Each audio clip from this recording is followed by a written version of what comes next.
En aquel tiempo, los faraones se hacían representar hermosos, musculosos, divinizados. Sus estatuas decían: adórenme, soy un dios. Pero el rey Akenatón se representó con todos sus defectos físicos: grandes orejas, grande nariz, labios gruesos, como diciendo: yo soy un humano, yo soy un hombre, no soy un dios, no me adoren. Esto era revolucionario. Estaba terminando con el concepto del rey dios que mochaba la cabeza de sus contrincantes, y por el contrario se estaba mostrando como el rey sabio, como el rey espiritual, como el rey que ama, como el rey que comparte, que exaltaba el amor hacia su esposa Nefertiti, que se mostraba más como un padre amoroso y cariñoso que como un dirigente y un capataz.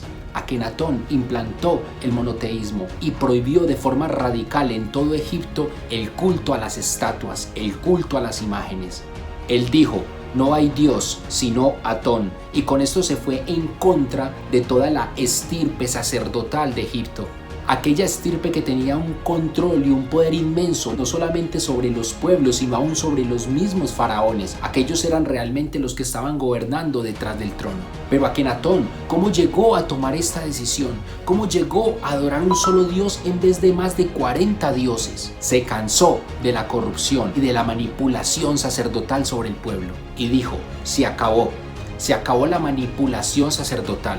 Se acabó la tradición de mis padres de adorar más de 40 dioses. Creo en solo un Dios. Y allí fue donde eligió a Atón como parte de su nombre, Akenatón, como aquel que da vida y aliento a todas las cosas. La abundancia de las ofrendas ya no se presentaban simplemente para los sacerdotes, como solía hacerse, aquellos quienes eran los dueños de toda la tercera parte de las tierras de Egipto, y ya simplemente se entregaba a las personas sencillas para que compartieran todos. Era la primera vez en toda la historia de Egipto que se hablaba de bondad divina hacia países extranjeros y aún hacia su propio pueblo, porque en la historia de este mismo pueblo lo único que se veía era crueldad por parte de sus dirigentes y reyes. Reflexionemos por un momento. Solo 80 años antes de que Akenatón tomara el gobierno de su nación, el pueblo hebreo había salido de Egipto con poder grande por manos de su Dios único. Aquel mismo Dios que había destruido a ese país con sus 10 plagas. Y obviamente aquellos sucesos debieron impresionar grandemente al joven príncipe y haber sido su inspiración para un reinado futuro justo. Cuando comienza a reinar Akenatón, pone como su consejero y su primer ministro a un semita llamado Aper-El, que significa siervo de Dios. No era egipcio.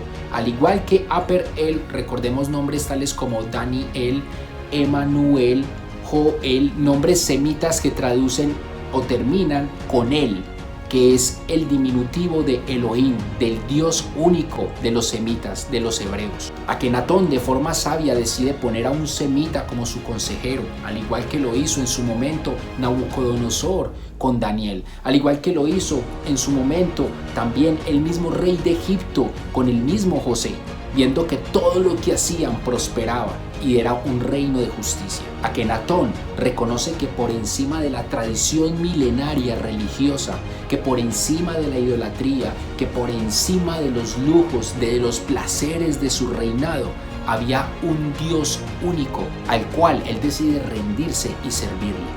Así, mis queridos hermanos, tú y yo debemos hacer lo mismo, poner la verdad en primer lugar, por encima de cualquier circunstancia o situación, dando ejemplo de abnegación y de amor por el prójimo.